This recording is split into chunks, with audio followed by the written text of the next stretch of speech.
is the DC-9 exterior pre-flight. Normally the pre-flight is started here at the external power receptacle door. It's either going to be open or closed depending on the current configuration of what the airplane is being used for. External power plugs in here in this receptacle. Over here on the left center area of the panel we have a wheel well inspection light switch. We want to turn that on because we need to verify that the wheel well lights are functioning properly. There are a number of circuit breakers up inside of this area that needs to be checked. And from this point on, pretty much work your way down to the nose wheel well in that area. Starting back here in the back, we want to inspect the ground shift mechanical mechanism to make sure that it looks to be all the way it should be. Nothing is broken or no wires or cables hanging out of the wheel well area. Nose tires should be checked for condition. And there's a lot of different cuts and wear parameters that exist for these, and they're contained in the DC-9 operating manual that talks about the external pre-flight. If you have a question concerning a cut or something, you can look in that or wear. And if you still question it, always make sure you check with maintenance. Nose wheel through bolts should be checked that there's none of them missing or broken. And then we, from this point, pretty much work our way up around to the front of the nose wheel well.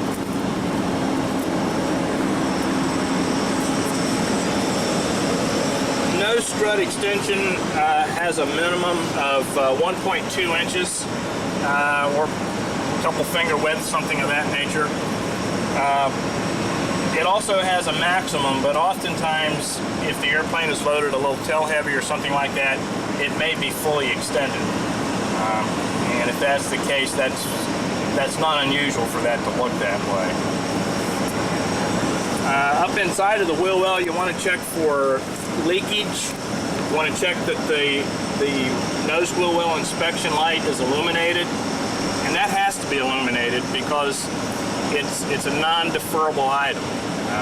That's the only way you'd have it checking the nose gear well and nose gear indicators if the nose wheel was an unsafe indication up in the cockpit. The gear pin should be removed. This particular one is not because it's sitting here on the ramp in a maintenance mode right now, but normally it would be removed. Up inside of the wheel well, you can check for leakage, any kind of hydraulic leaks, and the general condition of the nose wheel area.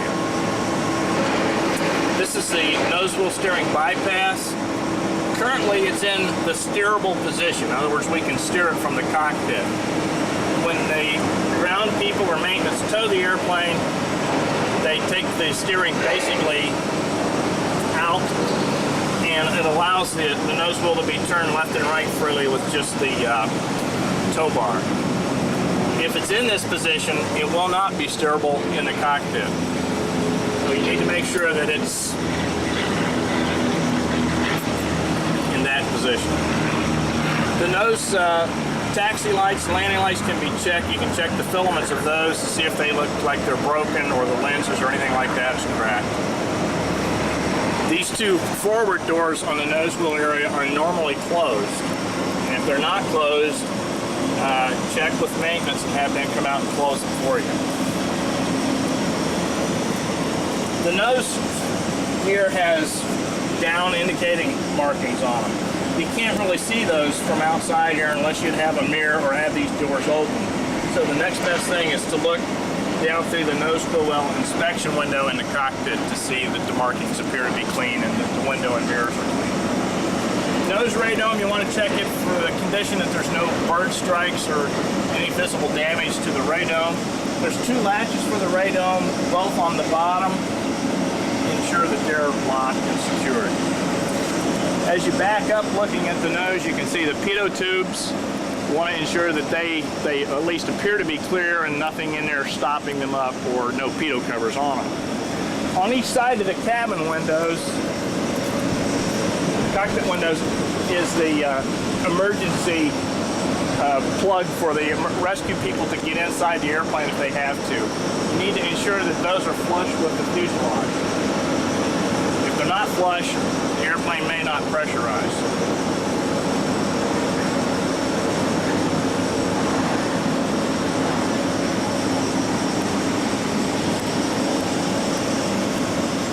Working our way around to the right side of the fuselage, we have the rat probe, or sometimes called a Rosemont probe. Be careful you don't bang your head on that thing, but basically just check the condition of it.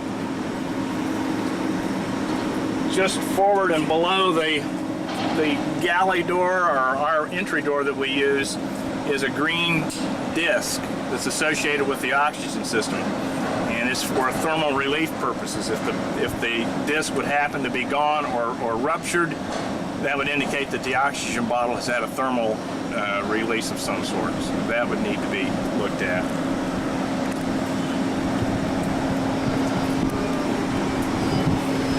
In the nose well area beneath the belly, you want to ensure that the E&E compartment door is closed.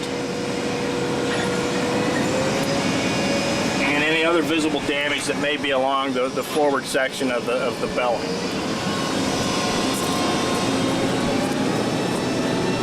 Working up to the mid-fuselage area here, we have an angle of attack indicator, one on each side of the fuselage. Those should both be indicating somewhat parallel to the center line of the fuselage. Working your way back, you have an alternate static port, just checking to see that the holes are clear, nothing has got them clogged up, especially no tape that may have been left on from washing or painting or anything like that. Flying the airplane empty, such as an R1 recovery trip or something of that nature, you need to ensure that the nose or the baggage compartments fore and aft, which we'll check a little later on, are empty, or at least whatever's in there is accounted for in the weight. So open it, push it up, put your hand over here on the rear portion of the door to the left, push it up to the stop, and then you rotate the lock in place. On this particular door and the aft door, the only lock is on the back portion of the door. So if you try to push up on the front to try to get it to lock, you may have a hard time getting it to lock, and then it may not fully lock like it should. Keep your hand up here in case the door would happen to fall on you while you're getting the secondary door up and latched. Bring the secondary door up. Ensure that the canvas doesn't get inside the two doors to jam it up in any way. You push it up, and this inner door latches on both sides, both fore and aft. So you want to ensure that it's latched up. If this door is latched up properly, this door should prevent the big door from coming down and hitting you in the head or something. And you want to look into the forward baggage compartment and just ensure that there's nothing in there. Your crew baggage goes into this area here in the right forward area of the belly.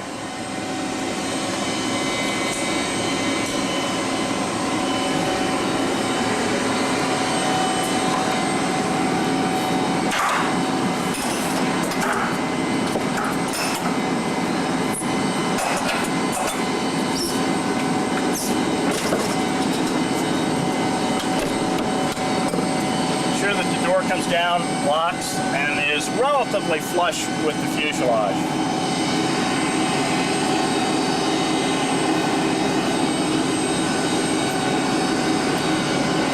Continuing back the fuselage, next thing we come to is the normal static ports. There's 4 of these on this plate. Just ensure that the holes aren't plugged up.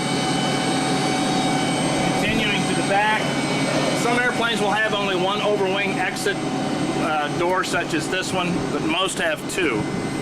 There's no indication in the cockpit telling you whether those are open or closed, so you have to visually confirm that they are closed.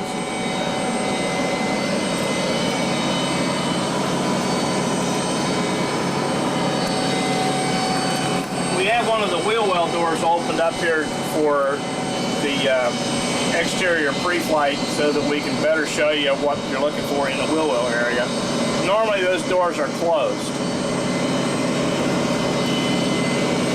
You want to ensure that the landing gear bypass is closed with the fuselage.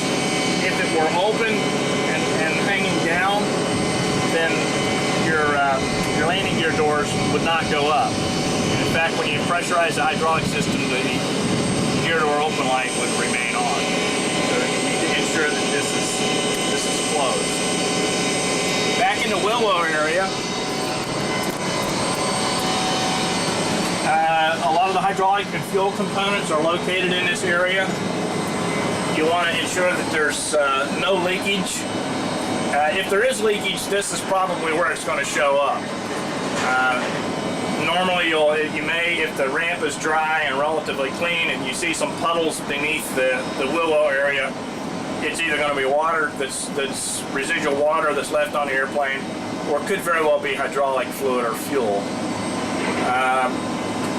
Up inside the wheel well, we need to ensure that the spoiler valve is on, and that would be the 12 o'clock straight up position. There's one of these in each wheel well that needs to be checked.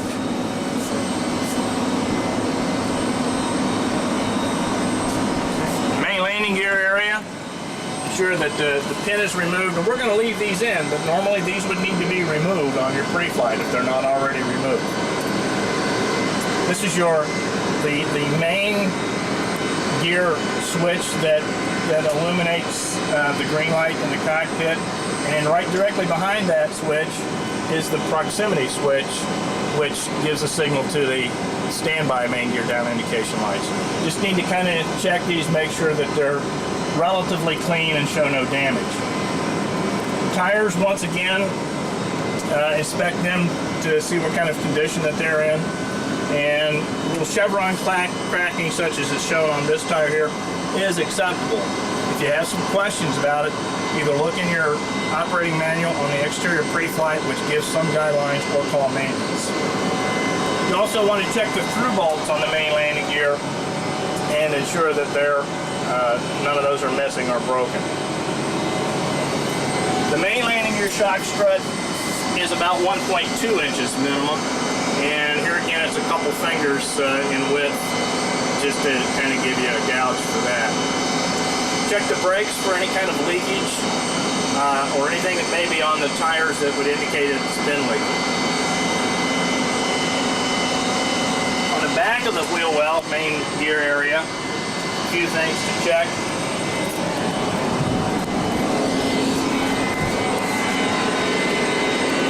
Is the main landing gear shimmy, and it has some little markings down around it that tells when it's full and when it needs refilled. If it's all the way down, that's an indication it needs to be filled. Normally you're going to see it sticking up, and it has full and refill on the indicator there. While you're back in this area, the other things you need to check are the fuses for the brakes, and there's 4 of them in here. They have a little indicator on them which is safety wired to the normal position. If the fuse would happen to have blown, then those indicators will be offset and the safety wire will be broken on them. They'll basically be parallel with the wing spar. As far as lights go in the main wheel well, you've got 2 lights in the main wheel well. You've got a dome light, which illuminates pretty much the entire wheel well area. And then we have a main landing gear down target light. Now, not that you can see that from the cockpit in these types of cargo airplanes, but that's what that light was originally designed for, so that it would shine down on these main landing gear linkages to show whether the gear was down or not. We have the alternate or standby main gear down indication system in the cargo configured airplanes.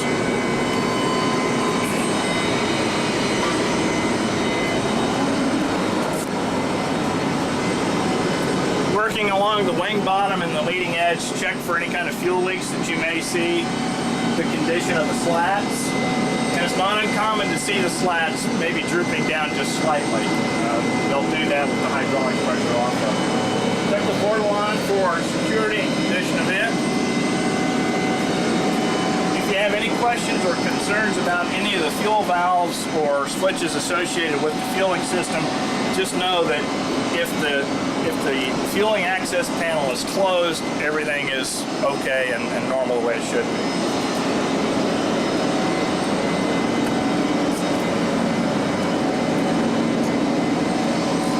Fuel tank vent area, you want to ensure that there's no obstructions or anything like that in the vent.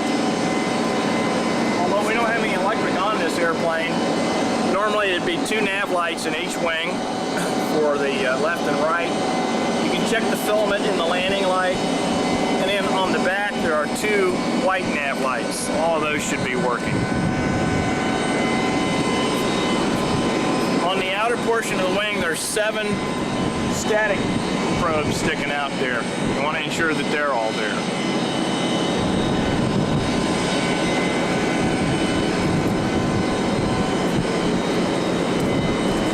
The aileron should be checked for freedom of movement up and down. Normally we put the right one all the way up, which would make the left one all the way down. When you get around to the left wing, then you can center the aileron again. We have a servo tab and a trim tab on the aileron. Just check those for general condition.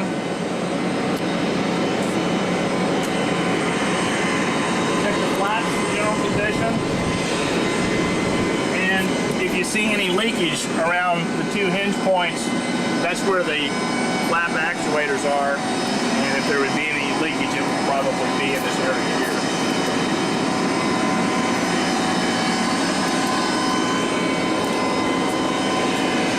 During the wintertime, be sure that you inspect the top of the wing well for any kind of ice accumulation that may be up there.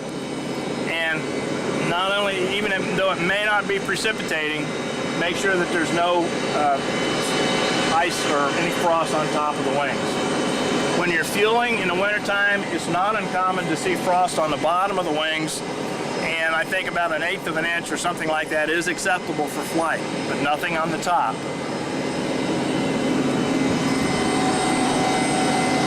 The rear cargo area, same kind of door, same kind of setup that you would have here. Check that there's nothing in there if you're on an R1 recovery flight or something of that nature. The tail stand is also stored back here when the airplane is getting ready for flight. There's also a ship's library back here in the back in the little cabin, so if you ever have to do any contract maintenance, out base or anything like that, that's where the books are found.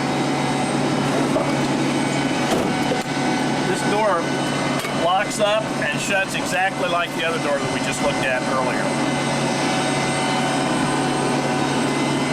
The right engine area, check in the inlet as much as you can see in the inlet.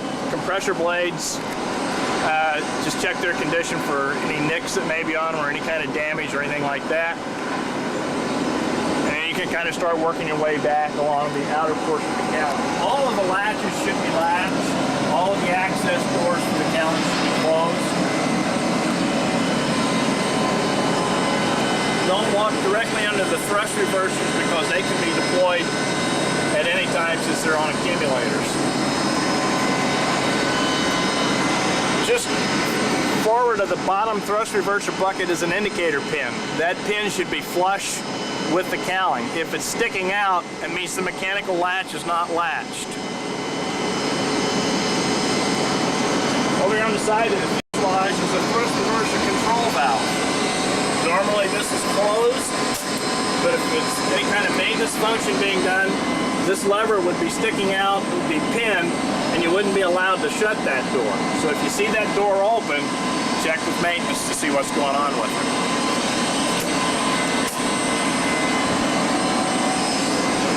Working your way to the back of the engine.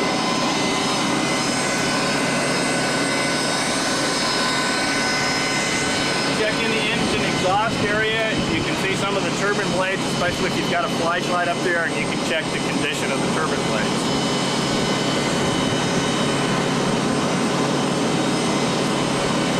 The aft fuselage area, There's some hydraulic lines that run up to the rudder and the elevators back here.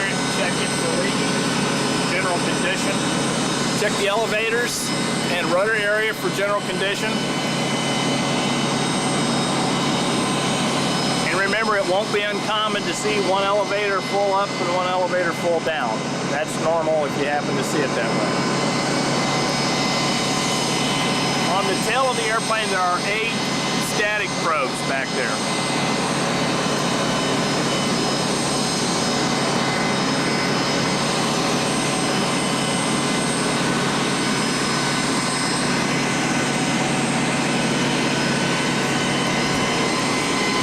Tail skid should be checked, especially at the bottom of the skid, to make sure that there's no paint scraped off of it.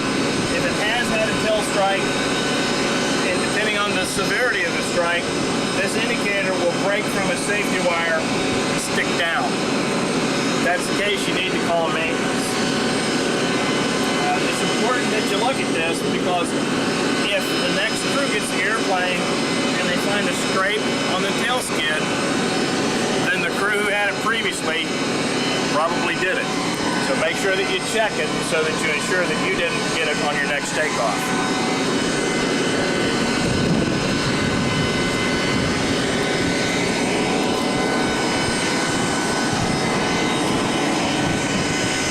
On the tail of the airplane, there's a number of holes that you need to check to make sure nothing is in them. You've got the louvers on the back of the tail. Make sure there's no bird nest remnants or anything like that sticking out of them. The APU exhaust should be clear, and the next larger square port above that is the heat exchanger outlets. Those should be clear as well.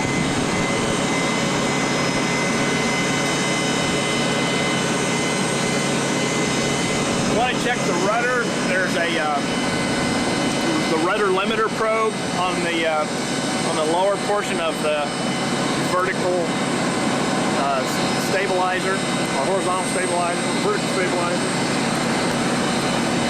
And then just down below that is the ram air inlet scoop. You want to make sure that it's clear and has no visible signs of blocking in here.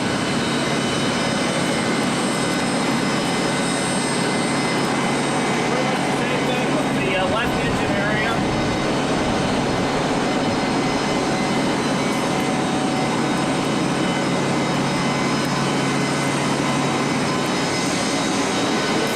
Reverse and control valve doors should be closed.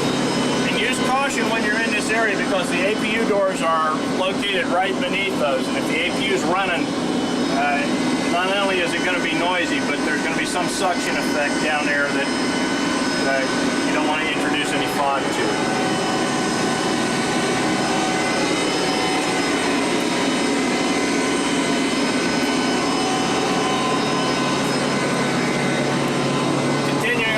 Left side of the fuselage, we have the outflow valve, which is currently closed, and the dump valve, which is currently closed. This is with the cabin pressure controller at that 15-degree flap position, and the idea there is to keep any kind of birds or water and moisture from entering into the fuselage. Top of the left wing, check its condition, especially during the winter ops. Everything is the same in the left wheel well, with no difference on what you should be looking for in the right.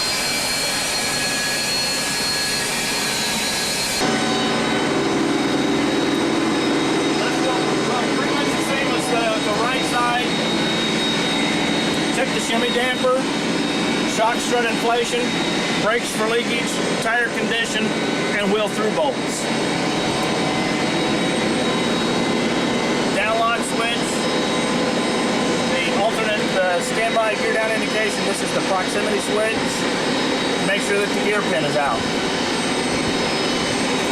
Inside the wheel well, check that the light works. Check for leakage. Check that the spoiler valve is in the on or the 12 o'clock position.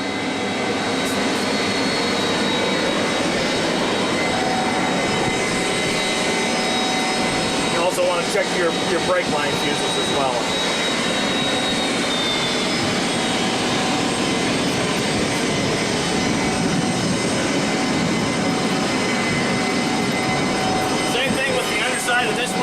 check for fuel leaks, general condition, flaps for the condition. Here we can see the aileron is down. We left the other one up. We'll put it back to the flared position. Semi-static wick, lights. Fuel tank in. Flaps for condition.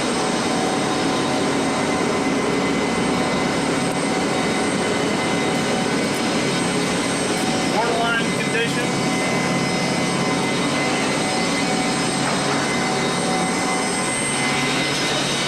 That gets us over to the left side of the forward fuselage. Working our way up in the static ports. Check that the holes aren't blocked. This particular airplane is a freighter version of the DC-9. It has a cargo door on it. You have a series of locks, plus the door is secured from inside by direct bolting. We have the Lewis probe port here, or pickup, about the size of a 50-cent piece. Check its condition. The alternate static port. These two static ports are for cabin pressurization. Check them to make sure that they're not clogged in any way. Cabin pressure relief valves. Ensure that they're not, or don't appear to be stuck closed. They can be opened out here. You're not required to do that, but that's what they do here. Angle of attack indicator should be parallel to the fuselage approximately, depending on how windy it is. If you got a lot of wind, a lot of gusting from the back of the airplane, they may be off from that somewhat. For the most part, they're going to be flared to the side of the fuselage. This port here is the radio rack cooling fan port. You're probably hear the radio rack fan running, and you may feel just a little bit of slight suction there as you put your hand up there.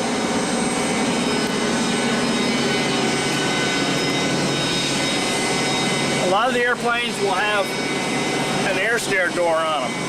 And here again, this is controlled by a lever that's normally located in this area here. Plus it's secured closed from the inside. And that brings us back to the point where we began. Turn the lights off. If the door was closed when you come and did the inspection, then close it back. Obviously, if it has a headset plugged into it or an external power unit, you're going to have to leave it open. That concludes the external pre-flight.